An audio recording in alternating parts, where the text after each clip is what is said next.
Welcome to Revive FM 94.0. We're back again this Ramadan. I hope everybody's Ramzan's been going well. You're joined with me once again, Aroosa Ali, for another show. I'm joined by my beautiful co-host, Khadija Ali, and or Hani Ali, however you may know her. And also our lovely guest that we have once again this year, Ikra Qadir Khan. Ikra, do you want to just quickly say your app for Instagram? Yeah, so it's Ikra Qadir Khan, but it's Ikra with double A. I'm not sure if there's some technical issue with my headset, but I couldn't hear that. Anyways, Ikra's Instagram handle is at Ikra Qadir Khan. Please do go and follow her. She is a new mum. She has a law background, but she's into makeup, a makeup artist right now, qualified, and her page is really quite interesting. She has a mix of lifestyle and beauty and makeup and really good advice sometimes. Anyway, today we're going to be talking about the topic of culture versus religion, but focused in the household. Hani, do you want to start us off? I think this is such a topic that it really needs to be discussed because there's so many concerns it brings about. There's so many different aspects we can touch upon when we talk about this topic.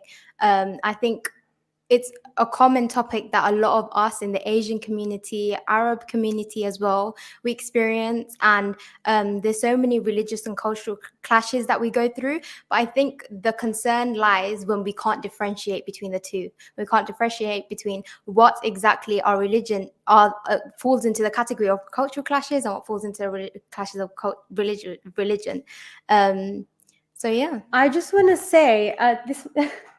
This might piss some of our aunties and uncles off, but I want to say I personally think that British-born Muslims are better at handling, differentiating between culture and religion compared to our parents.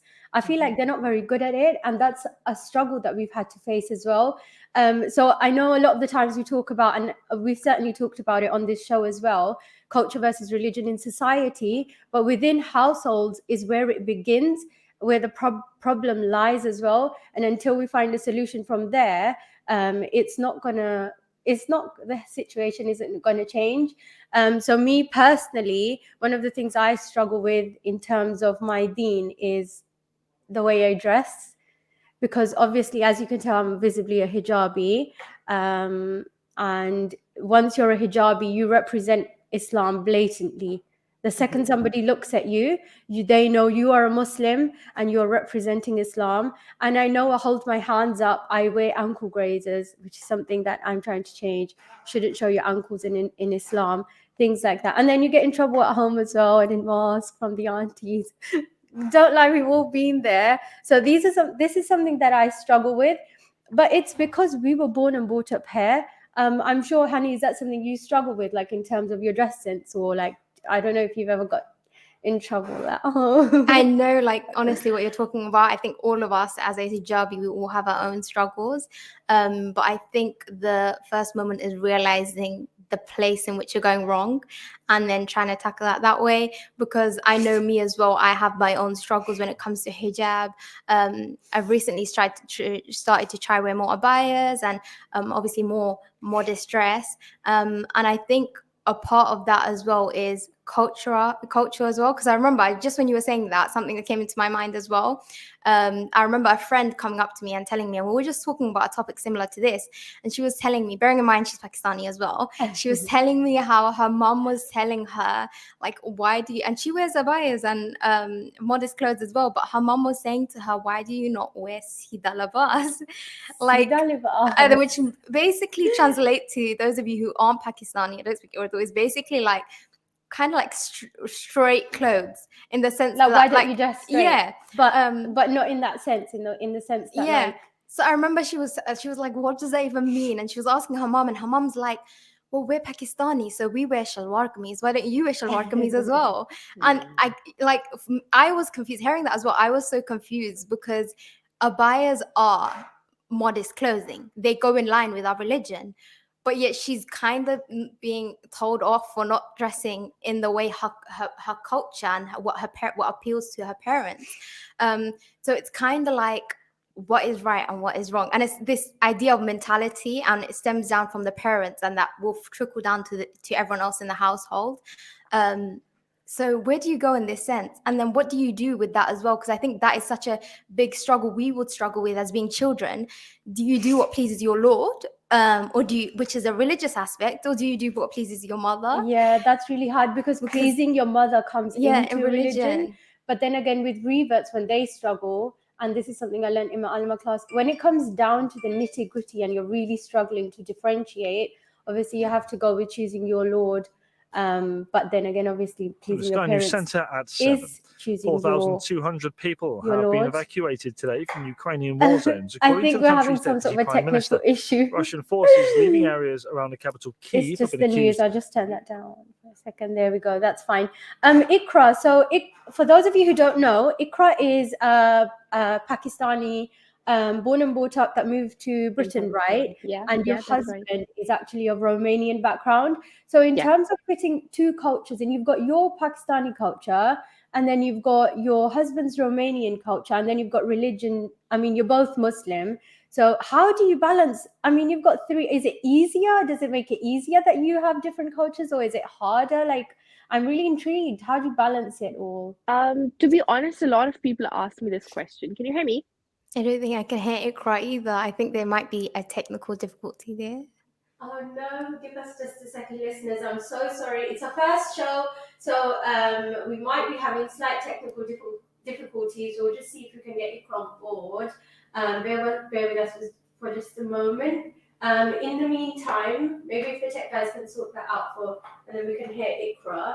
In the meantime, Hani, I don't know if you want to continue on what you were talking about, Sida Libas and Pakistani culture, Pakistani clothing. Yeah, I think it's. I mean, because you're British, but I can see you wear like abayas, and I've seen you in khimar before, which typically you see Somalian people wearing. Wait just a moment, guys. Also, I just want to butt in there quickly and say, do follow us on Facebook. We're streaming live on YouTube as well, and Mixler. And I do apologize for the technical difficulties that we're having today. It is our first show, so it's sort of a test run for all of us. So bear with us, but nevertheless, let's carry on. Hani, I was saying about the khimar. So typically we see Somalian women wear that really beautiful long khimar. But I've seen you wear that as well. And is that because obviously you're British born, so you get that from it's a new type of British culture that you can say we've sort of established that's a mixture of all different Muslim backgrounds, would you say? I think there's so many things I can touch upon when talking about this, because I can talk about culture and how it stems, as you said, it's Somali. Somali women usually wear it a lot more, and also, like, obviously your religion plays a part as well. When you increase your love for Allah subhanahu wa ta'ala, you want to like do things which please him, so wear more modest clothes and everything. But I think also it's funny because I want to touch upon it, how it relates to this topic in the sense of culture. And as you said, it is very common in Somali society, and I actually rate the Somali community quite a lot, because I've seen parents, mothers wear that, and it's rubs off on their children, like they like that. And so I don't know if it's that parents encourage them to wear it, or if it's just that you see that and that plays a part. But the reason I mentioned that is also because that's played a part in their culture, and the friends you're surrounded by actually have an influence on you. Yeah, your sohbah has So an effect. of course it's something it's something internally in you, and it's a journey you're taking, but the people you surround yourself by rub off as well. And that's why I think we don't realize how big an effect, like, because the topic is culture and religion in the household, how big an effect it does end up taking. Because as I mentioned before, it can be between the household, it trickles down from parents to children, but then that can lead on from generations to come, that can get passed down from in society, from through your friends. So it is reflecting on the gravity of it. It is actually something that attention should be drawn onto. And I think the first pivotal point to make a change from that is knowledge. I think knowledge is the first factor will make a shift. But only even when you seek knowledge, there's only so much you can do when your mentality is set in a certain place. So no, it's funny you say that, actually, knowledge, because I was watching, I was listening to a lecture by Numan Ali Khan. I don't know if you guys are familiar with him. He's a really funny guy, actually, a really funny sheikh, especially with the youngsters. And he touched upon this topic, and he said the key to solving the dilemma is to educate ourselves on the proper etiquette of Islam, because once we learn about the proper rulings of Islam, that's how we'll be able to differentiate between culture and religion, especially in the household. So when we're telling our younger siblings off, or our children off, or we're being told off by our parents, in order to give them the right ruling, we need to have that Islamic knowledge. If we have the proper Islamic knowledge, we won't confuse the two and we won't mix the two. And I know, like, for instance, I'm Pakistani, Hani, you're Pakistani, Ikra, you're Pakistani. We're all Pakistani here, so we can relate. But it would be really interesting to have some of our callers that maybe are of a different origin, not of Pakistani origin, or Bangladeshi or Somali or Arab, because I know a lot of the things are similar. But it would be interesting to see what sort of things you guys face in your households, and how you differentiate between culture and religion, or how it gets mixed possibly in your household. So guys, do call in. Our number should be coming up on the screen somewhere, and we'd love to talk to you. Ikra, let's try one more time to see if we can possibly hear you. I don't know what's going on with the mics today. Can you hear us? Yeah. But we can't hear you. So what we'll do is we'll go on a quick 5-minute break. We'll sort some things out and we'll be back. Guys, stay tuned. We'll be back very soon. You're listening to Revive FM 94.0 with Aroosa Ali. Let's connect with the Holy Quran. Minhaj Dawah Project distributes the Holy Quran in plain simple English for free. You can donate £3 and sponsor a Quran to a loved one, a neighbor, a colleague, or a friend.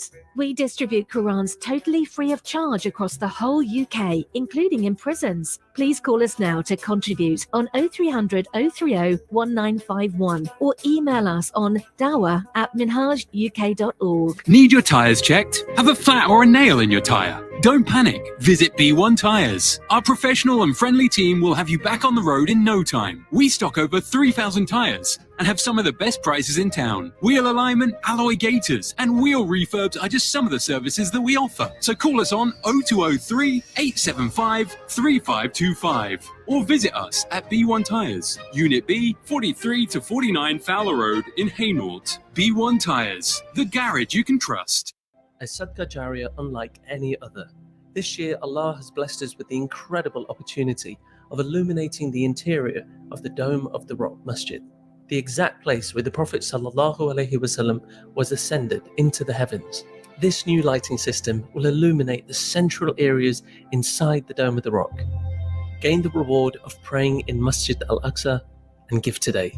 Visit muslimhands.org.uk. With over 40 years experience in the industry, Plachette Carpets is the place to go for all your carpets, laminates, linos and wood flooring. We have an established network of suppliers, which means we can offer some of the best prices in town. We offer free estimates, free measurements and now even free fitting. Call us now on 0208 472 8568 or visit us at 157 Plachette Road, Upton Park, London, E13 0QZ. Sounds like it would. Challenging times. Today we'll be talking about NHS mental health services. Feelings of anxiety and depression can affect us all, and you are not alone.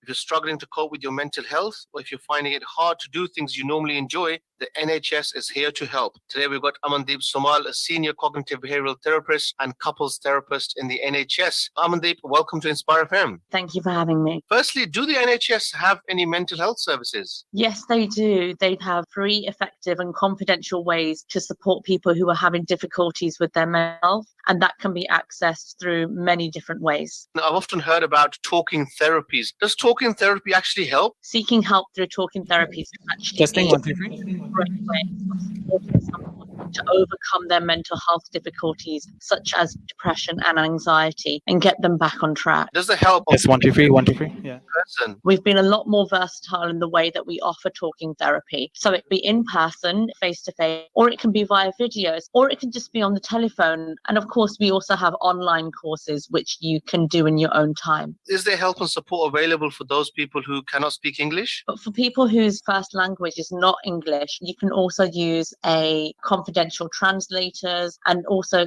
for people who have difficulties with hearing, we also have BSL translators as well. That's excellent news. Urdu speaking listeners, Urdu may be help available here. The NHS is here for your mental health and your physical health, and even during this pandemic. We've remained open throughout. Amandeep, thank you so much for your time. Listeners, the NHS is here to help. Feelings of anxiety and depression can affect us all. If you need help with your mental health, you can refer yourself or without a referral from a GP, or your GP can refer you. Go to nhs.uk/help. Through your hands, we can shape the future. By supporting an orphan, by quenching someone's thirst, by empowering people through life-changing livelihood projects, by responding to those in urgent need. The future lies in your hands. Muslim hands, united for the needy. If you want to advertise your business on Revive FM, then visit www.revivefm.co.uk or contact our sales team now on 07944 565616. That's 07944 565616. Advertise with Revive FM. Revive FM 94.0 on the radio, on your mobile, and online. Hello and welcome back to Revive FM 94.0 with your host Aroosa Ali. You're joined with us today on a Saturday. It's Saturday, right? I'm ill, so I don't even know what day it is, honestly. I'm so sorry about the technical difficulties. Ikra, hi. Can we hear you? Hi, can you hear me? Okay, yeah, slightly. We can hear you. Yeah, amazing, awesome. Finally. So Ikra, yeah, we were talking about your you've got your Romanian side of the family and then also your Pakistani. How do you juggle that at home, and especially going on in the future as well with your mashallah new beautiful baby? Congratulations, by the way. Thank you so much. Yeah, so I was saying, how do you balance the two cultures and religion inside in your household? So to be honest, because we live on our own, me and my husband, it's just us here. And obviously because we live in Britain and we're not in Romania or in Pakistan, it's fairly very easy for us. Because even when we met, can you hear me? Oh no, can you tell from my face? I can't hear again. I'm so sorry. I'm so sorry, listeners, as well. We might have to have Ikra on again another day. I'm not sure what seems to be the problem, to be honest. But I was trying to figure out how you would keep the balance in a household where you have two different cultures, and then with a child as well. With us, it's more the British side and then the Pakistani side, and that's all we've got. And that's enough to deal with as well. I think from what I have gathered from speaking to some of my other friends, sometimes it can be easy and sometimes it can be a lot harder. So I'm noticing an increase in the trend where Pakistanis and Bangladeshis are marrying into each other's families, right? And they actually seem to find it a lot easier. They don't seem to struggle. They find it a lot easier balancing culture and religion. I don't know if you've had the same experience, because instead of following the Pakistani culture or the Bangladeshi culture, they will do the British Muslim culture. And anytime that there's confusion, in order to avoid arguments in the household, they'll just go with what they're comfortable with, which is their own, the new culture that I was saying, like the British mixed culture that we've created. Maybe there's a language barrier at home, but I know language can play a big part as well. I can see you nodding your head. Did you want to jump in there with something? I can see you dying to No, say I was something. just thinking about like languages and things like that. And when it comes down to culture, it's a funny thing because even just with like, I know like with us as well, with Urdu and Punjabi, when you have something said in Urdu, it's a completely different tone or vibe compared to when it's said in Punjabi. And it could be the same message that's being said, but it's like the language you use as well ends up reflecting the message you're trying to say. And sometimes, but I know you know as well, like Urdu is such a soft, sweet tongue. Sweet. And then It's known to be a sweet. That's a descriptive word used for Urdu. It's a sweet language. And then Punjabi, you can be very respectful as well. But Punjabi's known to be just a bit more blunt. Blunt and harsher, you could say. And I've noticed like you could be saying the exact same thing in both languages, but it comes across different. Comes across completely different. And then I think there's like the attention shifts away from what you're saying and the message you're trying to give across, and it ends up being put upon the language. Like I know I'm saying that from being from the receiving end myself, just hearing something from that end, and you're just like, what do you mean by that? And it's actually not even anything that bad, but it's the way it's coming across. And I think that can cause an issue as well in the sense of culture, the way like the message is being passed. Back. I mean, anyone who studied language, because I haven't studied language, but languages dictate tone. Different languages dictate tone and express emotions differently. So you're quite young, you probably have faced this struggle or are going through this right now, where when you're just simply trying to communicate a message across to somebody, to our immigrant parents, but we speak in English because English is our first language, it can come across as answering back, or you're being insolent, or for anyone who understands, you're being badtameez, but you're not. You're simply trying to convey your message across to them and communicating and trying to open up a dialogue.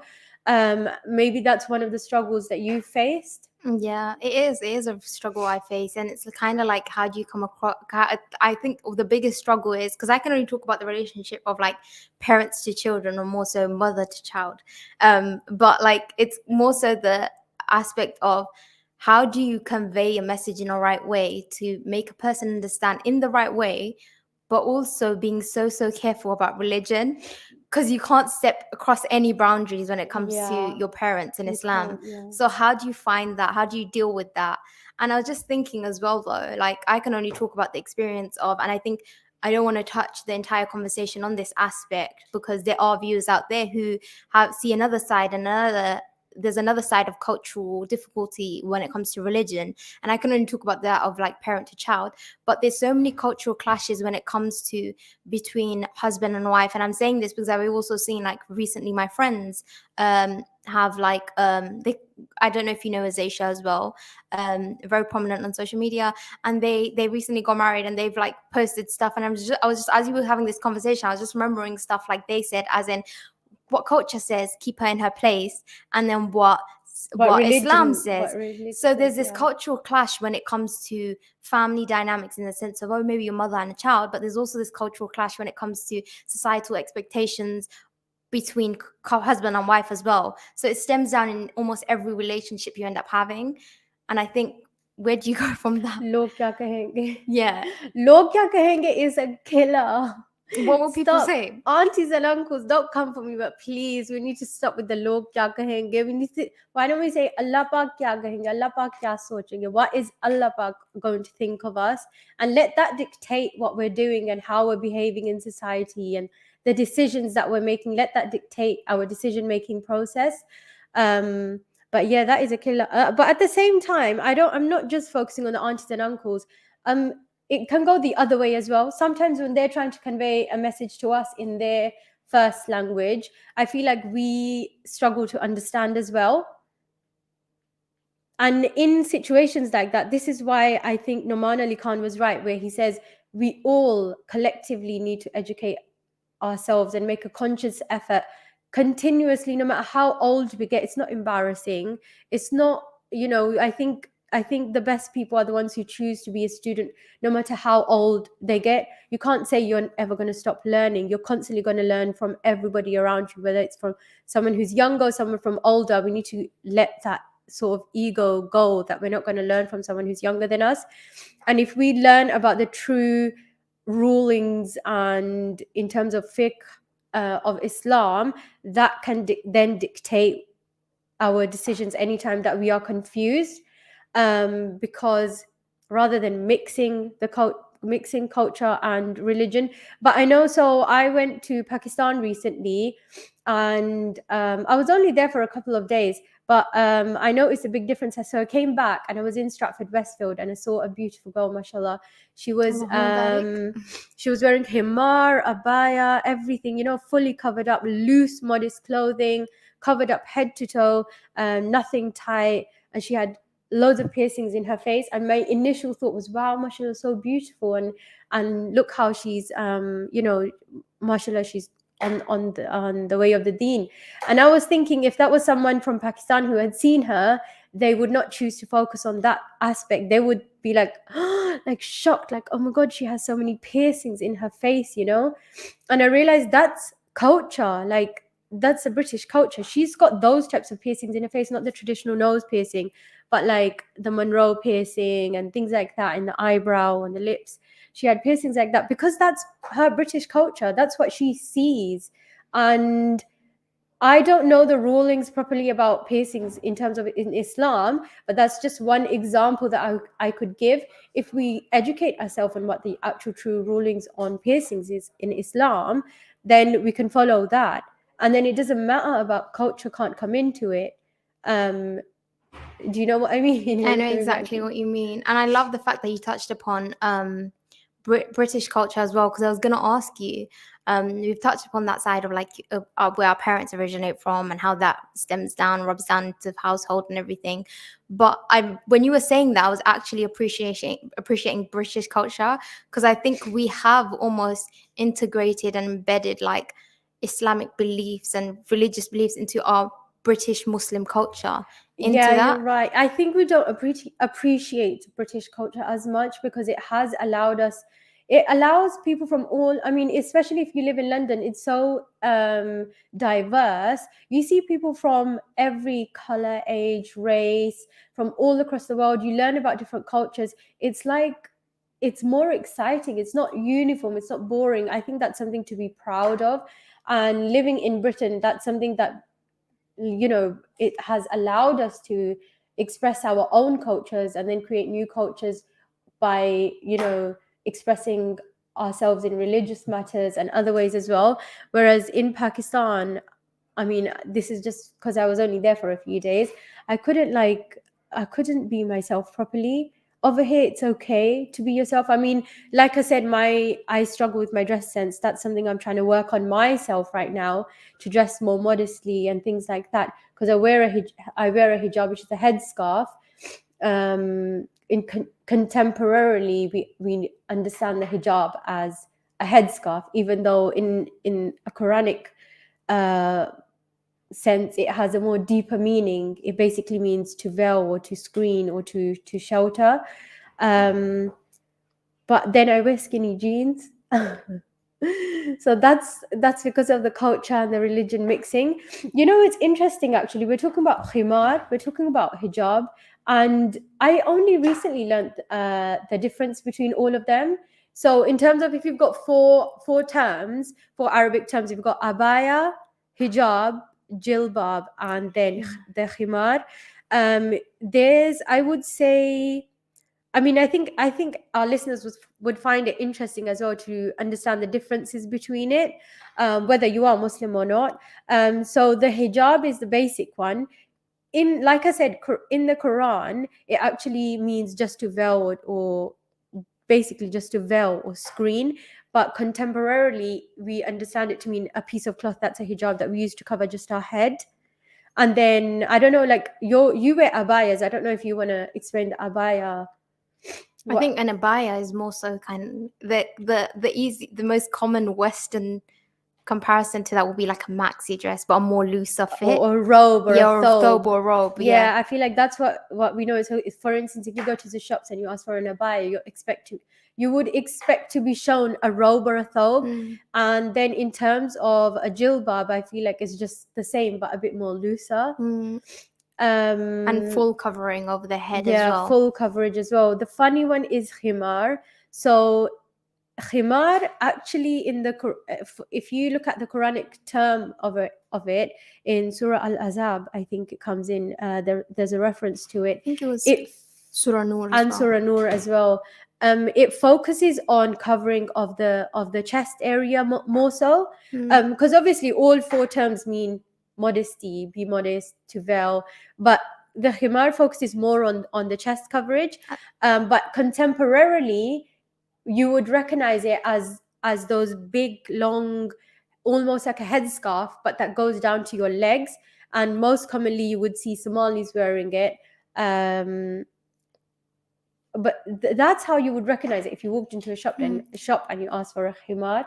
So I actually learned that recently. That's quite interesting as well. And again, I feel like the culture, again, it comes from different cultures, but if you have the correct knowledge, you can integrate it into your religious side of life. But even touching up on that, like the word himar, like in the Quran, there's 9 different words used for hijab itself. But the funny thing about you mentioning the word himar specifically is because culturally at that time, after hijab was introduced, women culturally, we want to specify on it was culture, would drape it backwards. Like, of course, there's religion to wear your hijab, but in that society, in that culture, it was a norm to drape it backwards. Like an earth roll. Yeah, like that. So the women that's the best comparison to give. So the head was covered, but they had it behind. And then the ayah came and it was introduced and explained to females that it's better to, that word specifically is associated with hijab. But so the head covering, because I want to put emphasis on that, because a few people have come across that word and they've translated it and looked for the meaning, and they say it translates to shawl. But that makes sense, because it is focused more on this area, like a shawl. So it's key to, first of all, when you're looking at the Quran, look at the context behind it. But by understanding, it was talking about people who already wear the hijab, so I didn't need to emphasize for head covering. It was emphasizing more on it's to cover the chest area as well, and that comes down from culture. And it's funny how that affects so many aspects in society. Yeah, it's funny you say that, actually. I do want to say, so we've got, I think, about 10 minutes left until the first iftar.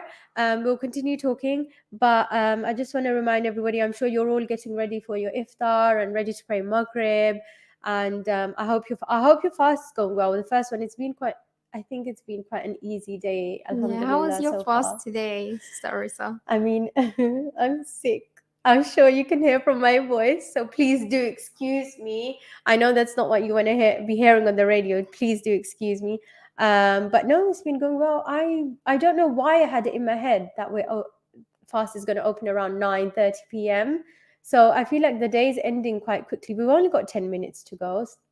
Alhamdulillah. Time Alhamdulillah. flies. I mean, I saw somewhere on Instagram about a 28-degree heat wave.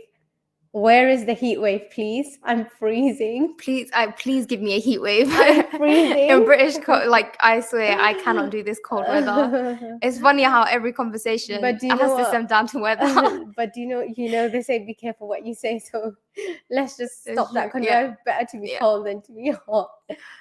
We can handle it. But yeah, continuing on.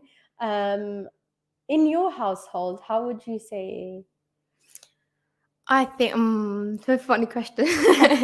I think, of course, alhamdulillah. I want your personal view on this as well. Now, come and open up to us. So, alhamdulillah, I'm grateful that I do come from a religious background.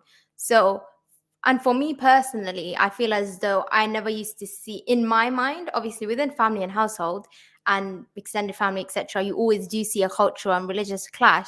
But in me personally, it's never been a culture versus religious clash. It's always just been religion number one. So it's not. So in your mind, So in your mind, there isn't a clash. For me, I would say. Oh, for you, okay, yeah. Because I was gonna say there is a big clash between religion versus culture, but I think what you mean to say is because it's so clear cut in your mind, in your own mindset, you don't see it as a clash, but in reality, it's a big clash. And I feel like Numan Ali Khan is right. The only way we can move forward is by ascertaining and establishing that knowledge, But I so think that our mindset, almost a prerequisite to that is your mentality, because you but can knowledge leads mentality. But you need to have an open mind. Yeah, you need to to have an be open able mind, to retain yeah. that knowledge. Because I've But seen how people, open mind? Because I've this seen is culturally this- people who you will give them the information, but it will still be culture. No, but not too open-minded, because Yeah. then you get the problem where they become too open-minded, and then that's where I feel like the issue of True, yeah. mixing culture and religion comes in. Yeah. Like, yeah, so I mean, there's so many countless examples that I could give you, but let's just not go down that road right Yeah, now. I think that's a good idea. But yeah, sorry, you were saying before I interrupted. I can't remember what I was saying. I A lost it. prerequisite to like seeking knowledge should be your mentality, in the sense that it's kind of like what you tell me, only like but in the sense that only tell someone who is willing to listen what you're gonna say. You're using my line again. Yeah. On the radio. You always say that. Shameless.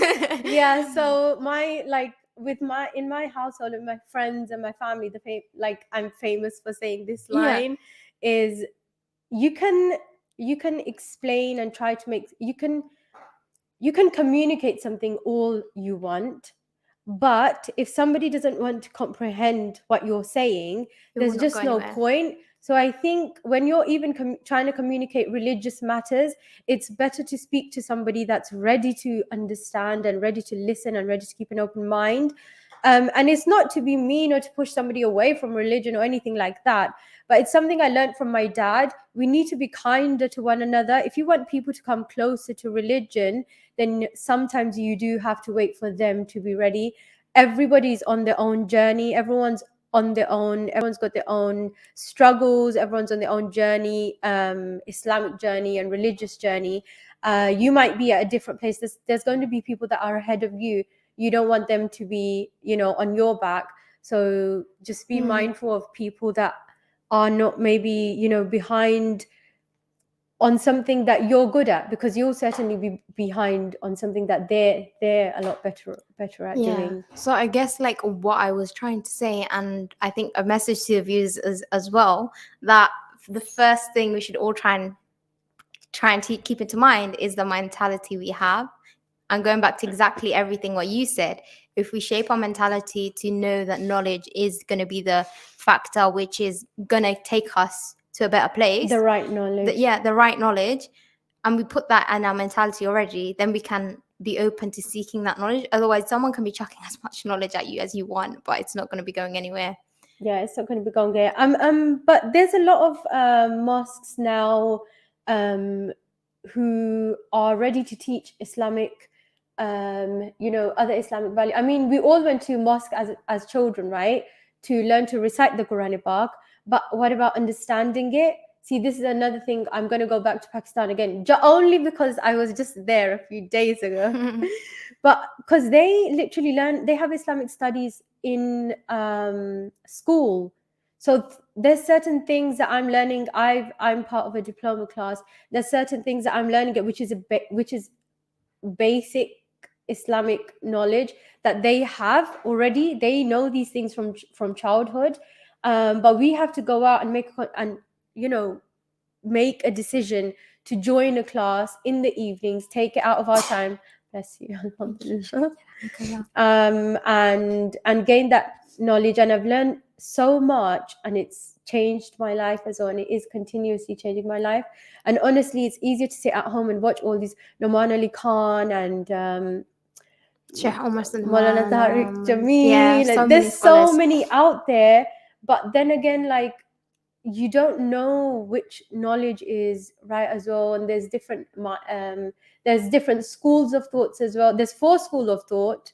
You've got Maliki, Shafi'i, Hanafi, and Hanbali and Hanafi. I was trying to remember which ones I've said and which ones I haven't. So obviously you need to ascertain what your school of thought is and what road you want to go down, and then gain the knowledge, because if we're not gaining the knowledge, how are we going to put that into practice? But you know, I was just reflecting on what you were saying, that like there are so many cultural clashes, and I think the human mind is so programmed to looking at the negative so commonly. But I was just reflecting on, like, there are a lot of religious and cultural clashes, and that was the topic of today. But I think it is nice to reflect that some cultures do naturally just embed religion a lot into it. Like British culture has its pros and cons, but Pakistan culture as well, and that's all I can speak for. Like in the sense that you said, like they have embedded Islamic studies as a norm to their like curriculum. You see other things as well. I think that's beautiful that they've I mean, it's some things are embedded in their culture, some religious things, and even just like cultural clothes as well. Like, yeah, I know I was talking about my friend and the see the labas, but I get where it comes from culturally, because when we think about, there are Pakistani clothes which are a bit tight fit, like you get the tight trousers and stuff, but then at the same time the shalwar kameez are designed to be a bit more loosely fitted, so it does like get embedded into culture quite a bit. So I guess everything does have its pros and cons, and it's sometimes good to sit and look at the good as well. We've got 2 minutes to go before Maghrib Azan. So I just want to quickly say, so this is something that I learned recently. I was watching a video about making dua, and I can't remember who it was, but they were saying, who was it? I'm trying to remember which sheikh it was, but anyway, that's irrelevant. The point they were making is when you make dua, because Ramadan is starting, when you make dua, if you ask for guidance from Allah Pak, Allah subhanahu wa ta'ala will never ever not give that to you. So when we're making dua, either Allah Pak will grant it to us, delay it, or not grant it. But one of the duas that will always be answered is Allah Pak guide me or give me guidance. And I wanted to share that with you all today, because I think that's something that you guys, it would be nice to make dua for guidance for ourselves, because you can never go wrong with that, and you can never lack that in your life. But yeah, I don't know where I was going with this point. I think the point was, basically, ask for guidance, because that is the best thing to do. I think guidance, the right guidance, will just ease everything in your life. And even when you're reciting Surah Fatiha in namaz, and you say Ihdina Siratal Mustaqim, guide us to the right path. I just try and keep that in mind, and I've been doing that for the past week, and I feel it does. I don't know if it's Ramadan coming or this dua. I think it's a bit of both, but I think that's just beautiful. So I wanted to end our show on that note, because everybody's dua should be answered, and this one's guaranteed to be answered. So if you ask for guidance, people, it will just bring you peace as well, and hopefully this Ramadan is a peaceful one for all of us, and a learning curve.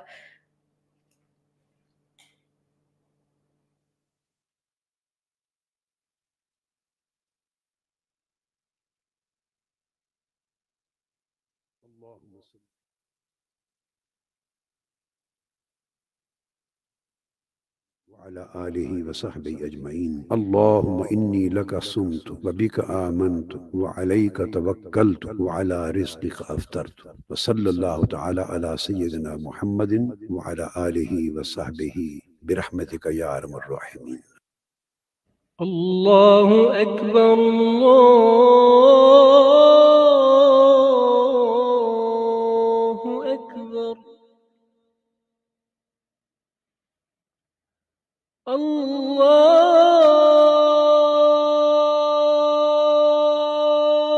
أكبر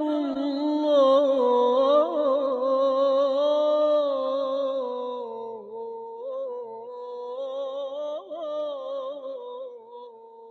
أكبر.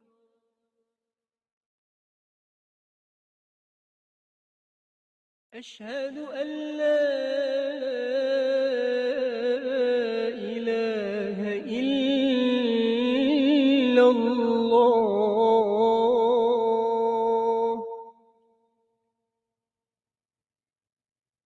أشهد أن لا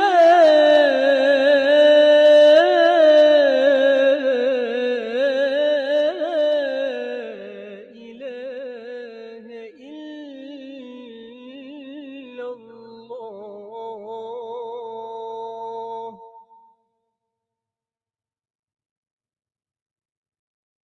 أشهد أن محمدا رسول الله.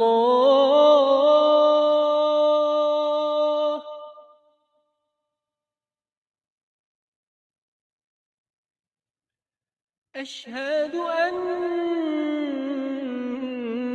محمدا رسول الله.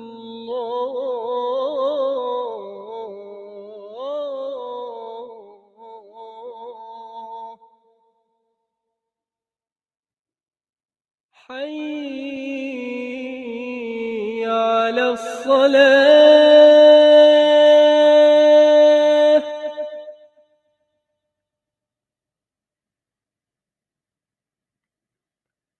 حي على الصلاة.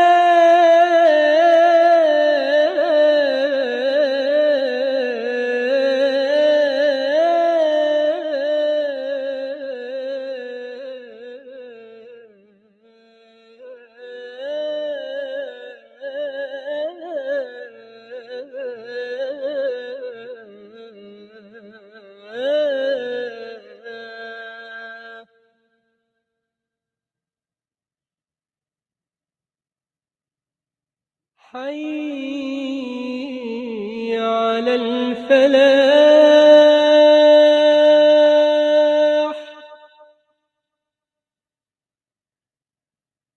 حي على الفلاح.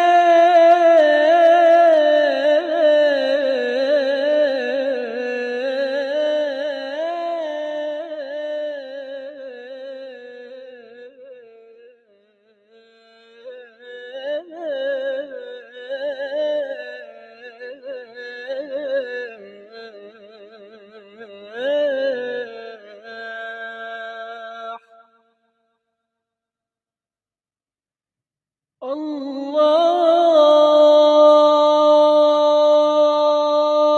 أكبر.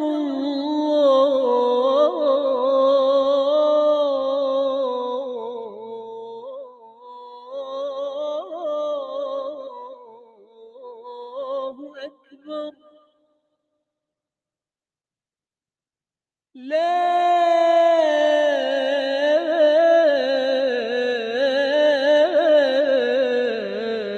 إله إلا الله.